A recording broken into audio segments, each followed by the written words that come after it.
President Trump ने बुध को ईरानी मुजाहिरीन को एक ट्वीट के जरिए पैगाम दिया कि आप अपना एहतजाज जारी रखें, हम बहुत जल्द आपके लिए मदद भिजवा रहे हैं। तो इस ट्वीट के बाद तो एक भूचाल आ गया। इस दुनिया के तकरीबन सभी अहम ममालिक ने अपने शहरियों को फौरी तौर पर ईरान से निकलने की हिदायत कर दी। बरतानिया ने तो तेहरान से अपने सफारती अमले और सफीर को भी वापस बुला लिया। बुध और जुमेरात की दरमियानी रात को मिडल ईस्ट में तमाम अमेरिकन अड्डों पर गैर मामूली नकलो हरकत देखने में आई। रात गए कतर के अल हदीद एयरबेस से 6 अमेरिकन टैंकर तैयारे उड़े। उन्होंने खलीज फारिस में ईरानी सरहदों के आसपास मंडलाना शुरू कर दिया। और ये इस बात का इशारा था कि अमेरिकन B-2 बमबार तैयारे ईरान की जानिब आ रहे हैं और इससे कहीं रास्ते में है। तो ईरान ने फौरन अपनी एयर स्पेस बंद कर दी और इंटरनेशनल फ्लाइट्स को भी उड़ान भरने से रोक दिया। मगरबी मीडिया पूरी रात खबरें देता रहा कि ईरान पे किसी वक्त भी बॉम्बिंग शुरू होने वाली है। एक इंटरनेशनल न्यूज़ एजेंसी तो ये भी दावा कर रही है कि अगले 24 घंटे में हमला हो ही रहा है 100%। आगे तो इसमें कोई शक नहीं है कि ईरान पे स्ट्राइक की मुकम्मल तैयारी है, लेकिन इस वक्त पर्दे के पीछे बहुत कुछ हो रहा है। मशरिक़ वस्ता का कोई भी मुल्क ईरान पर हमले के हक में नहीं है।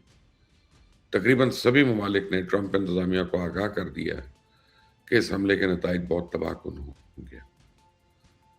गाजा और शाम में सूरत हाल बहुत ही परेशान कुन है। इस दौरान अगर ईरान पे भी हमला हो गया तो फिर मशरिक़ वस्ता एक नए बहरान का शिकार हो जाएगा।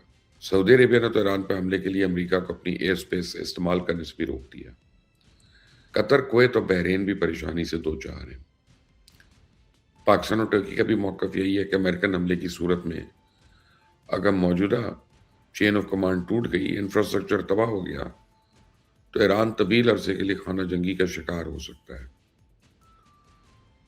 ईरान तो आज भी अमेरिका के साथ बातचीत पर आमादा है और इसका सबसे बड़ा सबूत है कि कल शाम में तेहरान समेत तकरीबन 50 शहरों में एहतजाजी मुजाहरे हुए। लोग सड़कों पे निकले, महदूद पैमाने पे तोड़ फोड़ भी हुई, घेराव जला हुआ।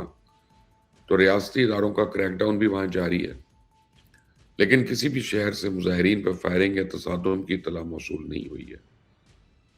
एक और अहम पेशरफ्त हुई है कि ईरानी रजीम ने जिन अफराद को फांसी देने का ऐलान कर रखा था, उनकी सजाओं पर अमल दरामद भी वक्ती तौर पर रोक दिया।